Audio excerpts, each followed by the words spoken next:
Hey guys, welcome back to Mallard Matinee, and we're doing something different this time. We're just talking about a nice movie about trucks and cars and helicopters and like a gun. We're just talking about... Wait a minute! They're robots! Robots in disguise! That's right, we're talking about The Transformers, the movie, here on Mallard Matinee. Yeah, The Transformers is like the dumbest thing. That stupid "the." So small. It sounds so dumb. Was there like another film called Transformers that came out first and they had to... Was the show called The Transformers? Is that why they kept the "the" there? I don't know. But it sounds so dumb. Yeah, The Transformers, the movie.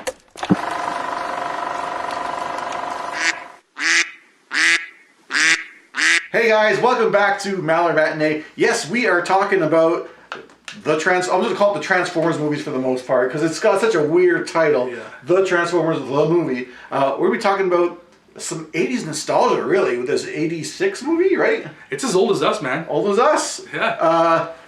Transformers. I mean, I don't think either of us really got into the series when it was around because we'd, first of all, be too young. Yeah, the first two seasons of the show would have existed before we did. So we wouldn't have watched it as it was coming out anyways. But it was a cultural phenomenon, and like even growing up, like that still permeated our generation after the fact. And we knew about this movie like as we grew up. Like for myself, again, I never watched the series, but I always kind of knew of Transformers. I had a couple of the toys, but I'd never seen the movie until just now. And like, yeah, it was pretty fun. But what's your experience with this, and who are you? So I'm country boy, and I never watched this movie in its entirety until this viewing. I'd seen little bits and pieces of it. I'd actually sat down to watch it one time a couple of years ago when I noticed it was on YouTube, and I got about 5 minutes in, passed out. I didn't make it through the whole movie. I was like, okay, I'll try again maybe in a little while, and I didn't try it again till today, or today literally I watched it.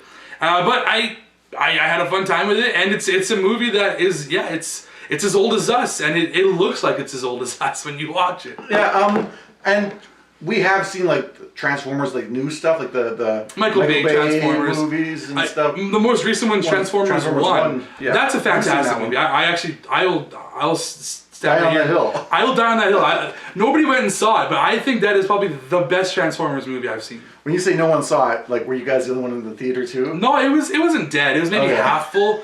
But I mostly went for Henry to watch because my son would have loved something like that. But it was a good movie for adults too. I quite enjoyed that one. But we're not hearing about that movie. Yeah.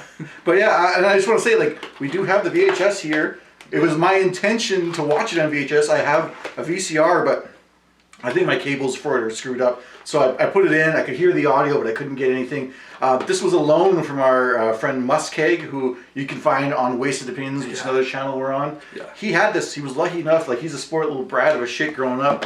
So he got to have great stuff like Transformers movies. And he liked all those shows that had to do with toys. He never talks about this. He had the He-Man movie. He has the Transformers movie. Yeah. I'm pretty sure he has the G.I. Joe movie too, probably. Oh, we should watch that one. So. Pretty sure. He's never talked about this movie. I was like, wow. But yeah, let's get into the cast. That's what we do usually when we start talking about the movie. I was surprised about this cast. Like, yes, I knew this movie existed, and I knew Orson Welles was Unicron in it. Yeah. I knew that much. Yeah. I did not know the plethora of other notable voice actors. Let's just start, since I mentioned him, with Orson Welles. There's a lot, yeah. Orson Welles is Unicron. He's like the biggest bad in this film. Yeah. What did you think about him? I liked the biggest bad in this. I thought he was kind of a cool, basically Death Star meets Galactus sort of character. Basically, it just destroys planets. It was there and it was consuming other planets. And to have Orson Welles, I mean, they digitized a lot of these voices, so it didn't really sound like the Orson Welles that I really know. It was a lot more deeper and growly of a voice than I would have guessed for Orson Welles. But I thought it's a cool character to have this massive transformer that's bigger than life. Yeah, and that's the thing too. Like, I was trying to compare him. I think the most I've known Orson Welles from is Waterloo, which we watched earlier on this channel. Yeah, and I was like, trying to think, did he really sound like that? This is like they modulated it or whatever his voice, so it sounds different. Not that much different, but his inflections and stuff. He's very flat throughout. Like as Unicron, like he's just like an overpowering force. He doesn't have to like change his voice up and down. Yeah. just you can feel the power behind it as it comes out. But yeah, between Waterloo and some drunken outtakes from his wine commercials, that's all I know for Orson Welles. And here it's like, wow, this is really different. But as you were saying, his character is like this huge planet thing. I really feel like they wanted to make like this could have been a story about like Satan or a demon. Because he has like big demonic wings when he transforms to his and humanoid sort of shape. Kind of possesses people. He grants them powers. Like you're making a bargain with a demon. Like his four horsemen or something almost too. The way he does Megatron. He can give them powers. He can basically bring people back from life. Like Megatron wasn't dead. Yeah. Maybe some of the other ones were, but I don't know. Yeah. And it's just like wow. It felt like they took like some kind of demonic script and they said, "Just make this a big bad robot and stuff." Can I do one quote from Orson Welles? So this was his last movie that he'd ever done. Yes, that's the thing too. He died like 5 days after his recordings apparently. Oh, wow. when he did this. So this is something he said while he was recording this movie. He was not really a fan. Oh no. So he said this. You know what I did this morning? I played the voice of a toy. Some terrible robot toys from Japan that changed from one thing to another. The Japanese have funded a full-length animated cartoon about the doings of these toys, which is all bad outer space stuff. I play a planet. I menace somebody called something or other. Then I'm destroyed. My plan is to destroy whoever it is thwarted. I tear myself apart on the screen. That was a quote from Orson Welles trying to hype up this movie. Hey, what's his name from Star Wars? Didn't really like Star Wars either. Obi-Wan's original actor. Alec Guinness. Oh yeah. So it's not like a standout situation. No, he maybe just didn't appreciate it at the time. Had he lived a little longer, maybe he would have been like, you know what? There's something to this. Brad Pitt is not a fan of his work in Troy. He thinks he didn't really. It's true. So yeah, so it happens. I mean, it's funny. It's funny. Yeah. I think Peter Cullen. We're gonna talk about him. He's like the longtime Optimus Prime voice. Yeah. He's got like I think he's recognizable. Oh, he's got that perfect voice. Autobots, roll out. He still did like in the modern Transformers movie. He's still doing current voiceover work now. Yeah, so like he's got staying power because it's just so unique to him and great. So like him and like I just recently watched the most recent season of Invincible. He also did a voice on there called Thetis actually, and he was kind of a good guy. And then the guy that does Megatron also did a voice in Frank Welker. Frank Welker, yes. So he was also on that show, and they were also butting heads on that show as well too. So I thought that's kind of cool. They brought something from like 40 years ago to like modern day, having the same voice actors. It kind of sucks though that Optimus Prime, early exit, and then Frank Welker as Megatron, early exit, earlier-ish exit. Yeah. And they both get replaced by other actors. Yeah, Leonard Nimoy. And honestly, you can hardly tell the difference because how much they modulate or auto-tune or whatever you want to call it. Exactly.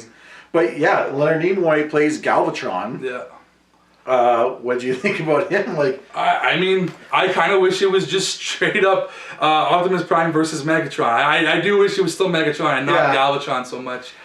You can kind of hear him come through at times, like his Nimoy-ness in his voice and his way of talking. I have no issue with it being Nimoy, though. I think he does a fine job as Galvatron. But this is basically a new character for the movie. Well, this movie was meant to sell more toys. 100%, that's what it is. You write off Megatron, you write off Optimus Prime. These are the new heroes, and if you're a kid collecting the toys, you got to get new toys because you got, Galvatron now and all his new minions. Their whole teams were like wiped out basically. Like Ironhide got killed. I don't even know if he said anything after they came in. They blasted him. I don't remember Ironhide in that. No. Did Soundwave get killed? I don't remember. No, Soundwave was okay.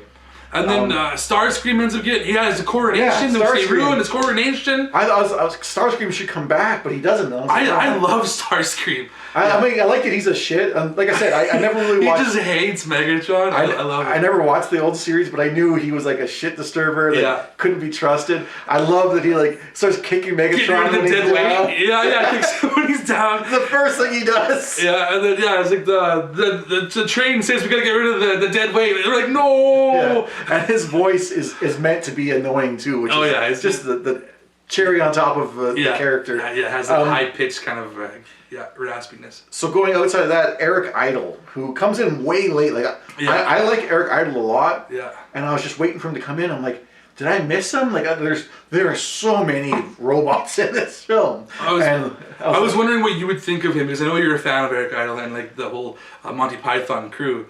I didn't like him in this movie. No, like I had a hard time understanding him. Yeah, it's his accent plus the modulation, and he's also doing lines that are just like they're just infomercials. They're infomercial lines and stuff like that. So you don't. It doesn't really follow a flow. Yeah, it's just going from random thing to random thing, and you gotta like work out his accent, work out the modulation. Yeah. It doesn't work. I'm glad I'm not the only one, because I had a hard time understanding him. Like you said, Eric Idle already has the English accent. Then to like do like a digital voice to him as well too, and all he's saying are these stupid things from infomercials.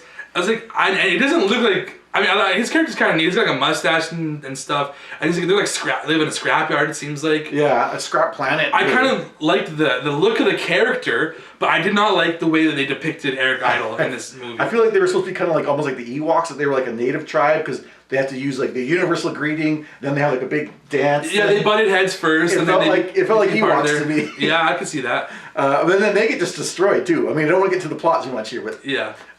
Judd Nelson is kind of like, I guess, a protagonist in Hot Rod, who becomes Rodimus Prime. He's like the hothead. Then he's Hot Rod and becomes Rodimus Prime at the end, and he's most known from the Breakfast Club, I guess. Yeah, I kept thinking of like, I knew like they said Judd Nelson, and I just kept thinking Judd Nelson was Judd Hirsch. And I'm like, this does not sound like Judd Hirsch. And I'm like, what happened through the movie? Like, this cannot be him. And I Googled Judd Nelson. I look at the photo, but okay, yes, that's him. Yeah. Not the same Judd. He doesn't have that Jewish shit about him. From Taxi. But Robert Stack. Yeah. That's someone who's like, I never think of him as an actor. Like, when he's doing Unsolved Mysteries. Yeah. Like, I just feel like he's like a host of a show, kind of like America's Most Wanted or something. Yeah. That he's not really an actor. He's just there. He's like a narrator. But no, he is acting a role here, and he was Ultra Magnus. Yeah. Who is gifted the Matrix from Optimus Prime when he dies. Yeah, and I like how that plays out, because Rodimus, or Hot Rod, is the one that literally picks up the what do they call Matrix. that? The Matrix of leadership. When Optimus drops it, he's the one that picks it up. Not meant for him, but he physically picks it up and gives it to him. So he was the one destined for it all the time, it seems. Yeah, because it wasn't working for Ultra Magnus when he tried to use it against the Decepticons. It wasn't doing shit. And he just got fucking blasted. Like I said, I never seen this movie, but I kind of knew like a synopsis of it at one point. It was very confusing. But I knew that Hot Rod becomes Rodimus Prime, so I knew that much at least. Oh, see, Robert Stack? Robert Stack, yeah, because I do think he has a good voice for a robot. He does have that sort of... It's almost like a monotone way of talking, the way he says things. It has a very specific way of speaking. I think he fits a robot probably more than a lot of the guys that are on here. He was one that I could definitely tell who the actor was. Yeah, for sure. Another one that I got to point out, because you were talking about infomercial guys... the Micro Machines guy, John Moshida Jr., he does Blur. Oh, okay. It's like, yeah. Like he's in there too, so he's in there. I mean, Scatman Crothers was Jazz. Now I thought it was kind of funny that Scatman Crothers is in there. Casey Kasem was Cliff Jumper, and I know I seen Cliff Jumper briefly. I think he's on one of the planets, the moon bases. Yeah. But I don't really remember hearing his voice come through a whole lot. Yeah, so. I can't think of it either. But yeah, there's a whole bunch more people in here. I think those are the biggest names that you're going to recognize anyway. I don't see anyone else on here. But yeah. Mm-hmm. There was only one female in there. I think RC was the character. Yeah, I don't know what the actress's name was. She was Susan Blue. She's probably just a voice actress, I'm guessing. And she was made specifically for this movie. She didn't exist before this character. And they didn't even make toys for her after this movie came out until recently, 2000. I want to say the early 2000s. I think they finally made a figure for her. Did they make toys for Cup, who's like that old robot that keeps telling stories? Probably. Because he's like, what's Cup? Like RC, like an RC car. Yeah. Blur because he's fast. Yeah. But Cup. And here it says Jazz because he can scat. Yeah.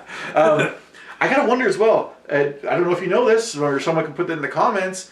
But I'm assuming based on Orson Welles, that the people making Transformers went to them and said, "Can you be in our movie?" It's not like they were fans, or sometimes actors say, "Hey, my kid's really into this. I want them to see their dad being in the whatever movie, being in Transformers, for example." I know for the case of Orson Welles, I watched an interview, or it was at a con that I think it was the writer of the movie was talking about Orson Welles and how he was in like deep debt at this point. Yeah. He was in like hundreds of thousands of dollars in debt from like loan sharks, but he had to like pay off like hookers and stuff like that. He had lots of money that he was in debt for. So they were like, you know what? We'll pay off your debts if you come and be a part of this movie. Is basically what they did, and so he agreed to it. They backed up a truck in my house. Yeah. I'm not made of stone. Yeah. But yeah, Orson Welles, like, I know he had drinking problems and other problems. I don't know about gambling and stuff. That news to me. I don't know about gambling. I don't think I know he had hookers though. Whatever. Prostitutes. But okay, I can understand Orson Welles, but is that the case for Eric Idle, for Leonard Nimoy, for all these other guys that they got? Because some of them, I can't see them being too expensive. Leonard Nimoy, well, I think he was in TV shows. He was maybe in a couple of the Star Trek movies, but I don't think he was too huge. That he's not like a Tom Cruise nowadays or something. I could possibly see Nimoy because, in my opinion, he seems like a guy who was always into sci-fi and like always wanted to advance it. Which this is kind of on that edge there. It's a kid version of it. Yeah. So maybe he was, because he's directed some like Star Trek and other stuff. Fun fact: he was also another Transformer in the Michael Bay movies. He was one of the. I was a Prime, but he was like he turned villainous in Dark of the Moon, I believe it was. Well, I know what you're talking about. I'm trying to remember what they were called, but yeah. Yeah. But interestingly, we'll kind of get into the movie itself. Like, it opens up and it says it's Marvel Productions. There's a Marvel Productions logo on it. Mm-hmm. And like, maybe that's why Marvel so much in debt. They're paying off all of Orson Welles' debt, his debts and hookers and stuff like that. But yeah, so we open up and we are on Cybertron. Like, to me, like I said, I never watched the show as a kid. Yeah. Like, I always thought it was mostly on Earth. That's because they have the kid, right? Daniel, Spike is the dad and Daniel was the boy. Yeah. I was wondering also, was like Spike maybe a kid in the series and he grows up to be the dad and Daniel's introduced in the movie? I don't know. Yeah, like I said, we never watched the show. I mean, I might have seen an episode here or there after it was probably done in when it was in syndication or something like that, but I never really knew anything. I watched a lot of Beast Wars. Beast Wars, that's my Transformers. I would go to my aunt's and I'd watch it sometimes. Beast Wars I loved, yeah. Hell, Optimus Primal? Hell yeah. Fuck yeah, that's my shit. But yeah, I really liked, it's showing like Cybertron and then no, it's not Cybertron. It's another planet. I can't remember. Yeah, it wasn't Cybertron, because Cybertron is where was the Autobots and stuff they're from. This is a different robotic. It's another robot planet, which also there's a lot of planets full of robots, and it's like, why has humanity never met any of these? Like, they crash land on planets that are full of robots, and it's like, is everywhere just robots except Earth? Yeah, exactly. But yeah, it's getting destroyed, and like you see like the scientists, but like I thought the animation was very intricate, even on the detail. The detail in a lot of stuff was really fantastic. It's like an anime sort of movie, I'd say. And it's not just like the backgrounds and the flat things. Like, there's actual like parts of moving. Like a huge space station starts like getting ripped apart, and you can see like all these cables and wires and different plates and stuff, and they get pulled apart, and you're watching that all animated. Like, wow, that was really like a lot of intricate detail. You're animating, like making it move. It is, but I'll say it is also like a janky. Like, it's a lot. The frame rate is a lot slower than you're probably used to, like a Disney movie or something like that, where it'd be a lot smoother.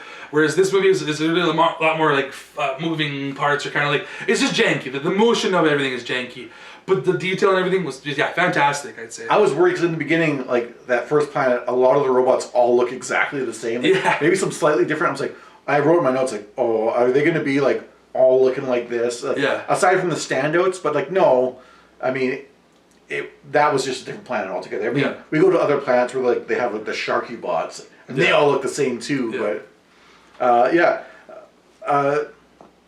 I laughed at when Unicron starts eating the planet, and it's like makes noise. Like, oh yeah, so cartoony. It's like, what? Yeah, shouldn't it be like the grinding metal or the huge metal plates slamming? But no, it's it's like someone just pretending to eat their food. And it says the year 2005 too, so this is I the didn't notice future. Yeah, from 1986 to 2005. Wow, it did say that right at the beginning. And then we already get a taste of the best that this movie has to offer: the soundtrack. Transformers, more than meets the eyes. It's like glam metal or whatever. Rock ballads. Constantly throughout the movie. I mean, I wish there was one more because they start repeating like one or two of them. Yeah. There's Weird Al. Weird Al does one of the songs. That was such an odd moment. I was listening to sing. I was like, "This sounds like Weird Al. What the hell is this?" I Shazammed it. Like, this is 100% Weird Al. I just watched the credits that I saw as Weird Al. Yeah.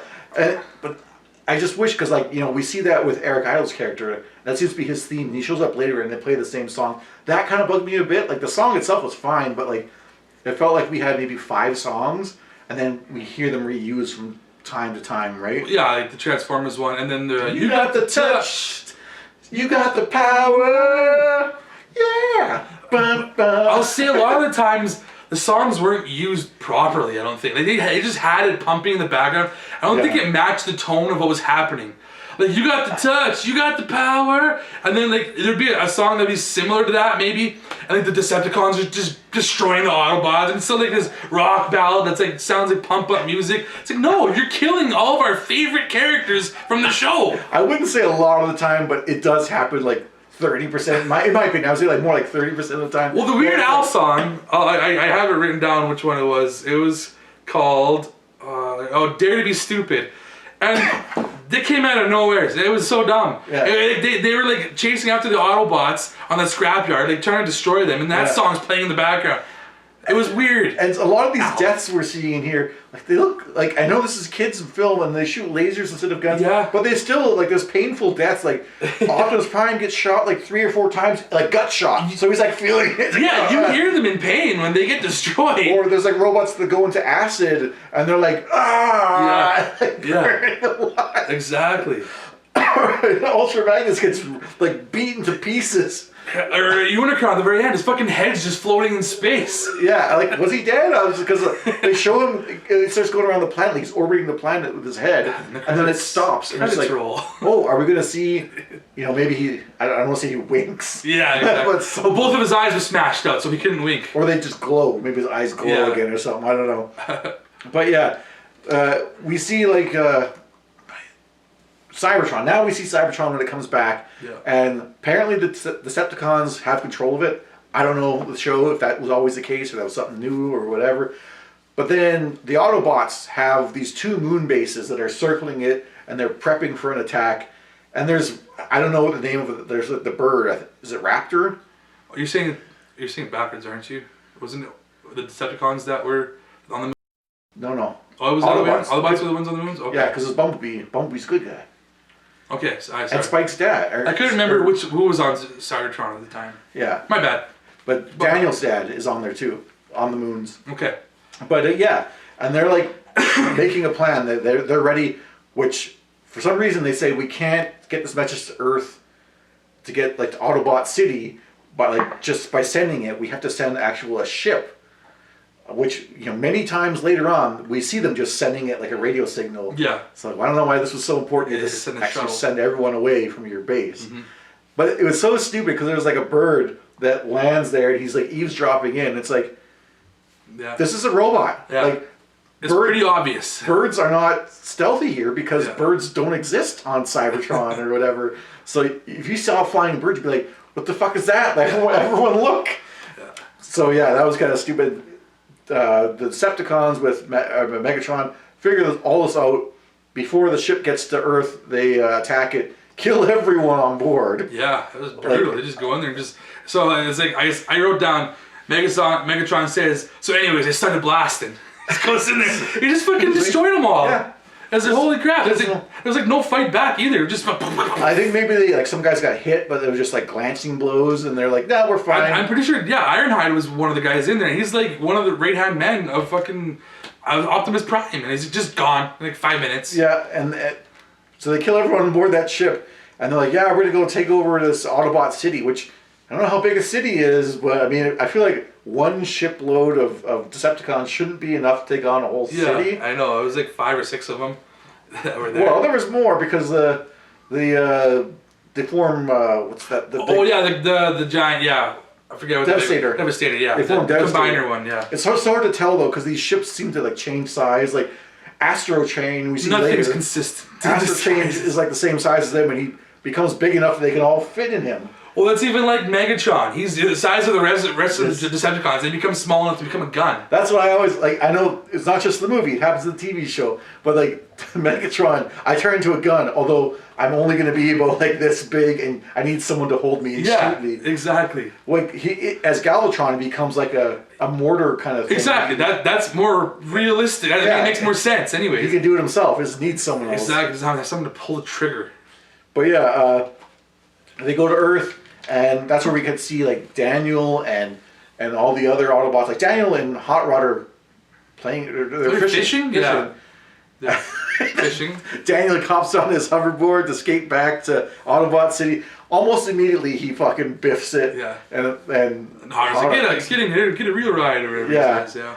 And then they go, and I thought Cup was just like going to be like a nobody character. He's just doing construction, and like they ride by him, and he's like yelling at him like an old man. Yeah. But then they see the ship coming in, the whole big fucking hole in the side of the ship. Yeah. Where they can see those are Decepticons inside. And Rodimus or Hot Rod has a hell of a shot. It's like a mile away. He's fucking blasting it right through the hole. No one else picks up on this until they start shooting back. Well, it's almost like they were like, "What the hell is Hot Rod doing?" They're like, "Stop Hot Rod." Yeah, and then fucking the base just gets assaulted, and it's going bad real quick. They try to get some messages off to the moon bases that the rest of the Autobots are on, but we get to see Devastator, who just devastates the fucking building. Yeah, well, he takes a missile to his back and just fucking keeps going. Yeah, and then like the Insecticons, I think were some of them. They were like eating through the building later on. We see it's cool. Like they do like a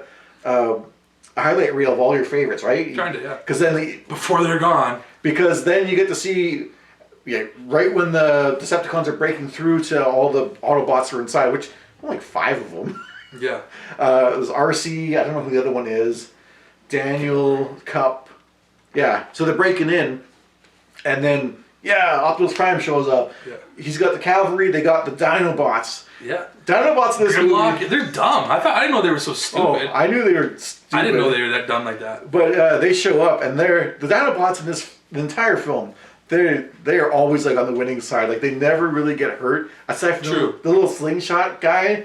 Oh yeah. Hits him with a slingshot Grimlock like once. On the nose, yeah. But like even against Unicron later, they're like biting his ass and stuff. Yeah. And when Unicron goes to like swipe him, they all get away. Like they're untouchable. I'm guessing because they've survived so long. Maybe they're just built tougher. They're built differently. But yeah, and then we get the showdown. Like the cavalry comes, they're fighting off the Decepticons, and Optimus Prime is going to have a one-on-one battle with Megatron. Like this is like 15 minutes into the movie. You're getting like the big guys fighting each other. Megatron pulls out a lightsaber. He does. It's like, what the fuck? They're really not hiding the fact that they're stealing from Star Wars. And Optimus Prime thinks he's got it in the bag. Maybe he did, but then Hot Rod kind of interjects himself. Well, you don't know, because Megatron's about to grab that gun, so he might have caught him off guard. Yeah. Hard to tell. Up in the air. Was maybe Optimus Prime would have shot him anyways, or caught him, you don't know. Yeah. But once Hot Rod gets in the way, it gives Megatron the chance to shoot. Yeah, they get the advantage there. He fucks up Optimus, but Optimus still, like, he just beats him up. He like picks up and throws him down, and that apparently like almost killed Megatron. That's all he needed. Optimus Prime eventually dies. Like they take him back. They try to heal him or whatever, but they can't do it. His wounds are more mortal wounds. Which is strange because what was that? Ultra Magnus literally gets beaten to pieces, and those they literally just put them back together. Apart. You're good. They put them back together. They should have brought Optimus to the Wreckers. They could have done something with him. But yeah, the Decepticons do retreat. They run away. They go back to, I don't know, they were just retreating. I guess they were retreating, then they got interjected by Unicron. Well, no. On the way back, they're like, "Oh, we can't carry all this dead weight." That's right. That was the bodies that Unicron took. That's what it was. Yeah, and Starscream's only too happy to get rid of all the all the other guys, especially Megatron. He does not like Megatron. Kicks him out, and then they float off to Unicron, who happens to be nearby. Yeah. Unicron like comes to them. Hey, I'll give you all this power if you get the I can never remember what it's called. That thing of teamwork or The Matrix. matrix of leadership. Yeah, Matrix of leadership. If you get the matrix of leadership and destroy it, like I'll heal you. He gives him like a makeover. He becomes Galvatron. His other dead troops become, I don't know, I think it was like Cyclone or whatever. I don't know what the hell they became. I don't think they caught on. No one is as cool as Soundwave or Starscream or Devastator. Like no one's that cool. Yeah. Yeah, they never got as cool. And then like really, I could go on about this, but it's basically like they just go back and forth having fights. Yeah, it's the war back and forth. Well, they do, like you said, they also like land on the scrap planet, and they land on. They also have like this tribunal with like this judge and stuff like that. Also that they run into. Yeah. So like Unicron shows up and he takes care of those moons. He actually eats like Bumblebee and Daniel's dad Spike. He eats him. Yeah. Which I thought they were dead. Like they gotta be dead or something, right? 'Cause Yeah. in the context of the movie, it seems like it's like a day ago or more. Because when they go to that tribunal planet, those guys are put in jail for a while. They watch other robots get killed and stuff. Which we don't really like. They do the side story things, right? Like there's a side story about being in prison on that planet. There's a side story about the Wreckers. There was another side story. I'm trying to remember what the third one was. Oh, they meet those other ones. And they try to do the universal language. Which they just eat all their energon cubes or whatever. Yeah, that was with the shark guys that came out, or were they're different than the shark guys? They look like shark guys. Water, they look like shark guys, but they don't call them shark guys. And they communicated with them and with that hello, and then they took them to the tribunal. Oh yeah, they took them to the tribunal. Okay, that was the same one. But yeah. They eventually they all meet up. And they're like, oh, okay, we're gonna go stop Unicron. They're going to go confront him and Galvatron, because he's working with them. And they like fly into his eye. Yeah. They smash it. And freaking Unicron turns into like, because he looks like a planet for the most part, with a huge ring around him, but he's still a planet. But he like transforms and he's just a planet size, like Galactus. I think you mentioned before, he's like Galactus. And he just starts like punching Cybertron to destroy it. I love his first like grab on Cybertron. He digs into the planet. Yeah, that was cool. Ripping it apart and stuff. That looked cool. But they fly a ship like into his eye and they get inside him. And then you find out like those other robots are apparently all still alive, like being processed into those acid pits and stuff. Yeah, I was thinking it was odd because when he's destroying planets, everything's just dematerialized and breaking apart as it's going into his orifice. Whereas these guys, no, it's different when it's, I guess, not a bot. I wonder what would happen to Daniel's dad, because I'm assuming he's processing the robots for their components and their parts. Would he get sick because he's flesh? I don't know. But yeah, and a lot of the fighting happens inside there. Like the final fight with Galvatron now goes, because we mentioned Ultra Magnus.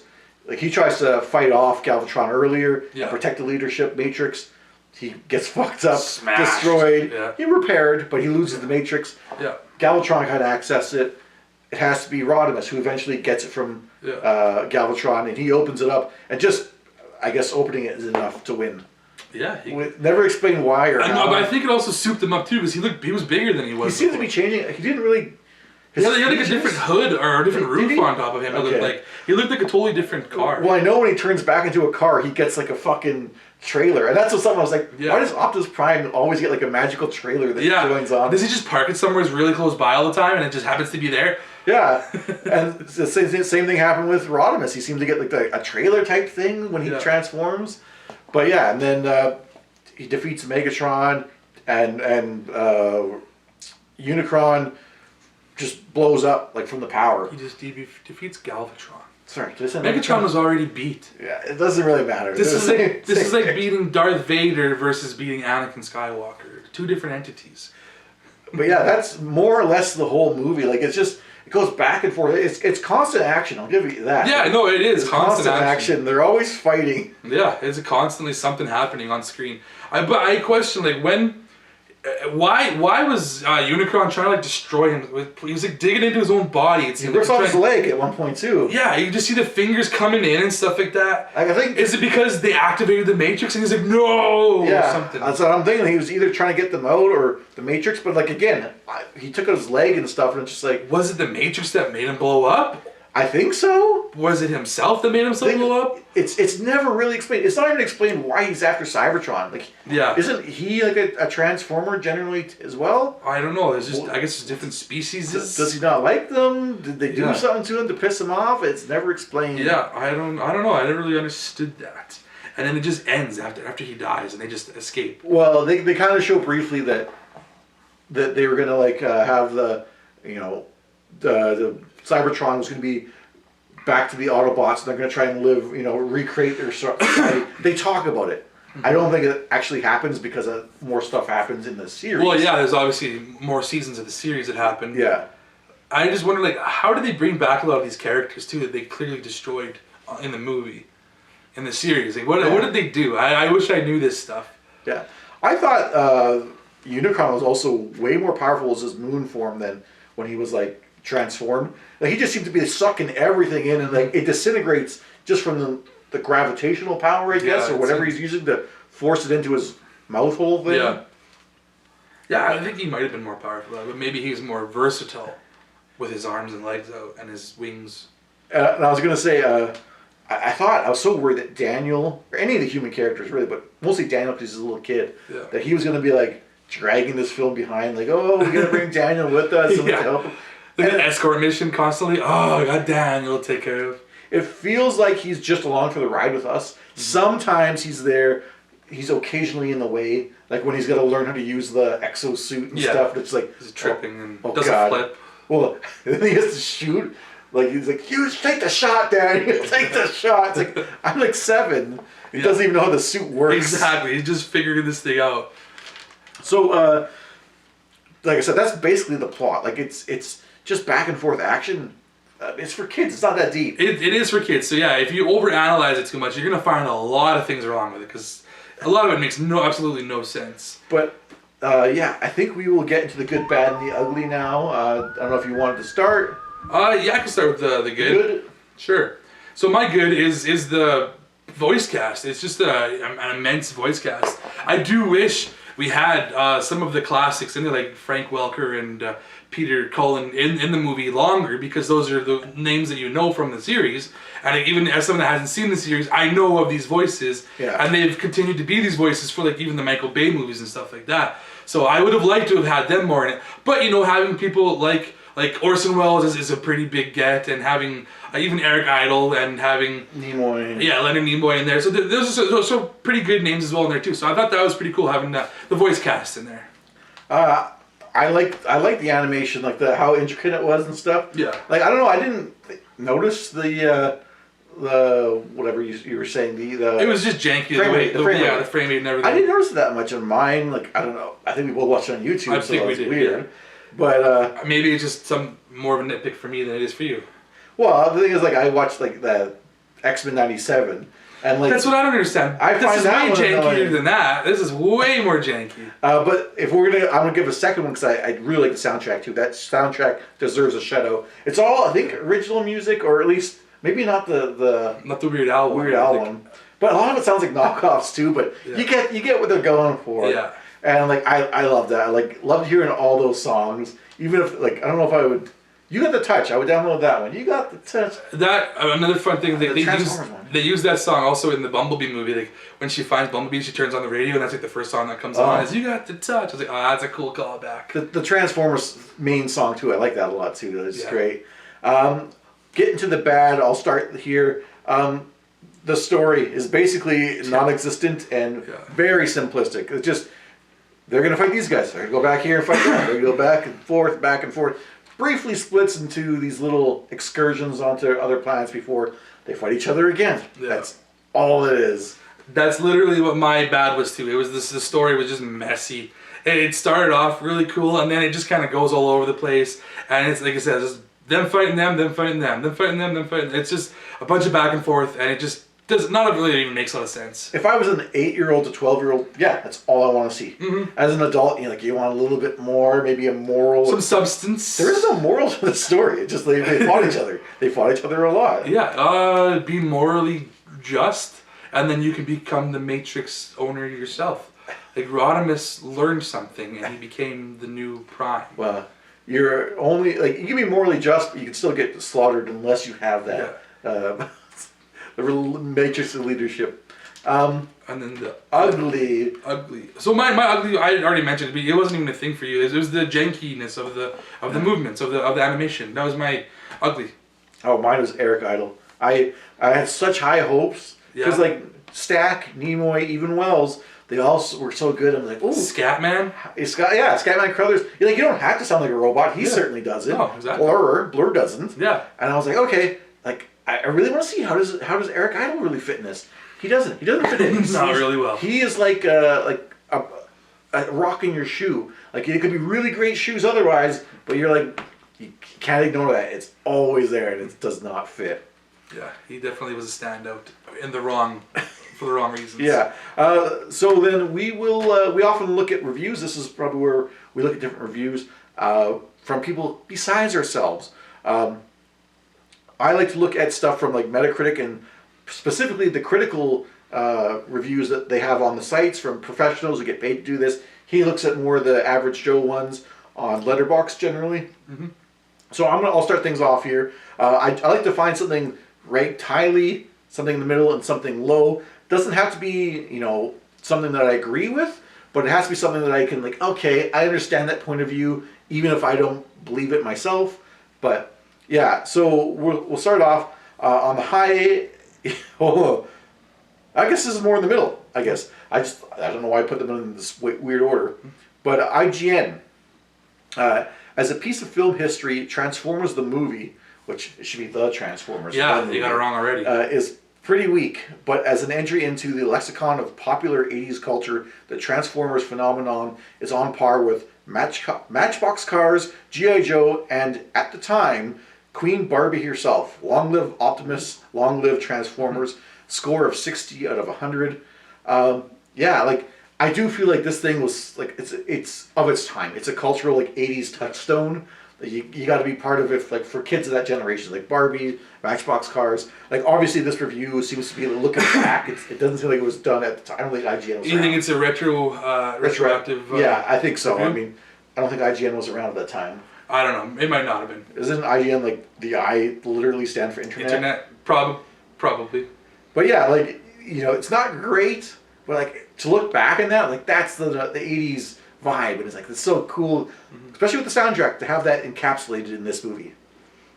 From the AV Club, as an '80s curio and perhaps the only film to feature the voices of both Wells and that guy from the Micro Machines ad who talks real fast, it possesses a kitschy, low-budget charm. Score of 67 out of 100. Is it actually low budget? I don't know what I don't know if it's low budget. I never looked it up, but I mean, with some of the voice cast, you think that they would have a pretty big budget for it.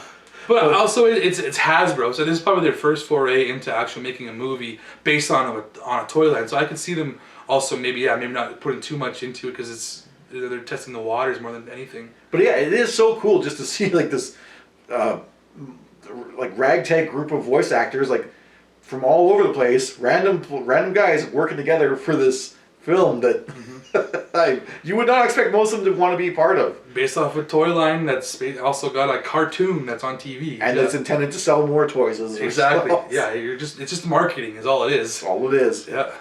And finally, my lowest score from the New York Times. These robots transform in a flash. The colors are shocking pinks and electric greens. The film is packed with one-to-one combat, large-scale battles, and exploding planets. Despite these improvements, though, the movie is not for anyone too grown up. Yeah, makes sense. It's a lot of action without much content. Yeah. No substance. Exactly. Yeah, the colors too. I like that it's colorful. It's very colorful for sure. Yeah. There's a lot of times where I had problems knowing which robot was which though at the same time. Oh. Generally, if they're bad, their eyes glowed red. Like even Wreck-Gar. No, I know that. But even like knowing specifically which robot, Like Ultra Magnus, Oh. I didn't realize. A lot of times I'd be like, okay, Ultra Magnus. Oh no, sorry, that's Optimus before he had passed away. Because they're similar colors and similar shapes as well too. Yeah, I mean, maybe if I watch the series more, and I don't know, maybe Hot Rod and Ultra Magnus only appear in this film for the first time. I think Hot Rod for sure. I don't know about Ultra Magnus. He might have been just in the movie as But well. at least I could identify everyone else if I had watched the series. I could be like, oh, Yeah. that's Cliffjumper. I don't know what Cliffjumper looks like. That's Ironhide. I don't know who. You said he died. I'm like, I don't remember him even. Yeah, because he was on the shuttle. I remember him talking to Optimus, and then they boarded the shuttle, and then they shot everybody in there. So I think Ironhide was one of the guys that died in there. So, I think. But at the same time, I don't feel like we needed to know everyone. Like, you just need to know whose side they were on. That was about it. True. But I mean, it would mean more if you knew. Yeah. That was all three? Sorry. You can go ahead with your reviews there. Okay. So yeah, he did the online reviews of the professionals. I like to do the stuff from the Joe Blow down the road, from Letterboxd more often than anything. So this first review is a half-star review, and this person is yelling. They have it all in caps locks, but I will not yell at you. I will just read what he said. He says, "Fuck this shit on my mama. I want to burn every tape. They killed off all my day ones for nothing but mailing a profit off a new toy. The CEOs or executives who thought this was a good idea should be publicly executed." Half a star review. So they're obviously a fan of the original. Yeah, seems like it. Of the original people, and they hated the movie because of that. Okay, good for you. This one is a 3.5 star review. A 90-minute sugar rush, almost non-stop, brutal robot action fueled by the power of 80s metal. If I watched this as a kid, I'd probably think it was the greatest thing ever. When are movies gonna have kick-ass theme songs again? Yeah. There you go. That's a good review. That one is something I can actually agree with. That's pretty awesome music and just non-stop action. That's a great movie for kids. And then this last one is a 5-star review. This movie begins with a Lovecraftian horror the size of a planet killing billions of people in a matter of seconds, and ends with a freeze frame of said Lovecraftian decapitated head flying through space. Sandwiched in between these two events is a dance party to Weird Al Yankovic's Dare to Be Stupid. Fuck yeah. You know what's funny? Like, when looking through these reviews, a lot of them, like, there was only 9 on Metacritic. So I say a lot, but I mean, a lot of them were saying that the plot was too confusing, or that they didn't like the music. And I was like, the music, you didn't like it? It's amazing. I just, like I said before, I thought the music didn't fit for a lot of the moments that they happened. The music itself was pretty cool. Yeah. It just didn't quite match the tone of what they were trying to do. So then, do we want to go into our own final reviews? Yeah, I think we should go to our reviews next. Yeah, for sure. Let's find. Oh yeah. Okay. I don't know if you want to go with me. Sure. I will go first. Okay. Like I said, I kind of knew of Transformers. I think you kind of have to in like pop culture if you're aware of anything. So I kind of went in as a non-fan, but you know, relatively aware of what the content was going to be, and I had a fun time. Like, I wish I was a kid to see this like for the first time, because I would have enjoyed it a lot more. And even as a kid, I wish I would have gotten to like this animated series first to see this, and I would have really loved it, I'm sure. Yeah. As an adult, obviously my score's gonna be a little bit lower, but I still, like, you know, this is the kind of thing where you got to say I'm expecting a kid's film. I can't. There's no higher level to this. Yeah. So it's never going to be great, but I gave it a 7.5 out of 10. But that's me. Like, I like this kind of 80s stuff, 80s stuff, nostalgia kind of trip stuff. Like, I feel like a lot of people going into this as an adult would probably take a whole point off that score, like a 6.5. But I still can see the kid's charm from like the child's like point of view and all this. Yeah. And if I was a kid watching this, or if I had watched this as a kid growing up, and it had maybe a lasting appeal for me, if it had that nostalgia, you know what, I might have liked it just that much more as well too, because there's some really cool stuff in this movie. There really is. But there's a lot of things that I kind of have issues with. It's not a great movie. You can see they are killing off these characters so that they can sell new toys. And back in the 80s when this movie came out, kids were crying in the theaters. I heard about so many kids that they had to like take their kids out of the theater because they were just distraught that their favorite characters were all dead. And I thought that's a horrible thing to do, Hasbro. How could you do that?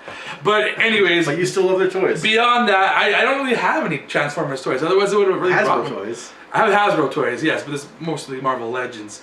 But I had fun with it. I didn't have maybe as much fun as you did. I gave it a 6.5 out of 10. I did like the visually. It is a lot of detail and the music is banging, but a lot of it is pretty disjointed as a movie itself. I couldn't really give it a really good score. 6.5 is an okay score. It's okay, yeah. Yeah. So yeah, that is our take on the Transformers, the movie from 1986. Like a classic kids film. But that was my pick for our Robots month. Yeah. It's been the whole month. You can check out our previous episode where we talked about Ex Machina, another robot film. A little bit more adult than this. Very similar though. But that's going to wrap it up for very similar. There's a lot of boobs in Transformers too. I don't know if you knew that. You weren't looking hard enough. Okay. But yeah, so that's going to wrap up Robots Month. We get to pick a new topic for next month. Actually, I get to pick the topic for next month. He's not going to like it because it's Bad Movie Month. Oh, okay. We're going to pick movies that we already know aren't going to be good. I already know the bad movie you want to do, so I'm already dreading it. Yes. I mean, you can tell if you really want to. No, it's up to you. It's your movie. Yeah. It's fine. Okay, well, it's kind of out of the bag that we already know what we're going to do for at least one of them. I'm going to do Holmes and Watson. A terrible movie. So you can check in again for that review coming up next month. We do bad movie month. Hopefully our review is better than the movie itself. And if you want to follow me, I'm the Lewis Lightning. You can find me on Twitch, where I get to play something live, or you can watch some of my old recorded videos from like the PS3 era, where I play stuff like Assassin's Creed 3 or Super Mario Sunshine, stuff like that. Where can we find you? You can find me all over the place. I don't have cats in the background of my videos usually, but you can find me on YouTube where I'm Country Boy Niner and I unbox a bunch of stuff like this guy, Fugitoid. He's from the Teenage Mutant Ninja Turtles, but I'm also known as Country Boy _9, a bunch of different places like Letterboxd, and I'm also on Twitch and on Instagram, and just look for me, you'll find me somewheres, and you'll find both of us. You can find both of us on Wasted Opinions, where we have our third fellow, the owner of this VHS copy of the Transformers movie, Wasted Opinions. That's Muskeg who owns it, but yeah, Wasted Opinions, that's 2 words. We review movies, games, TV shows, food, music, wrestling, like... We don't just review Not just reviews, I guess, we talk about anything that comes across our plate. At length. Yeah. Great discussion. So yeah, check all that stuff out if you want more content on unboxing toys, the grab bag of stuff we do on Wasted Opinions, or the video game stuff that I got on my channel. You can check all that out. Otherwise, roll out. Autobots, roll out.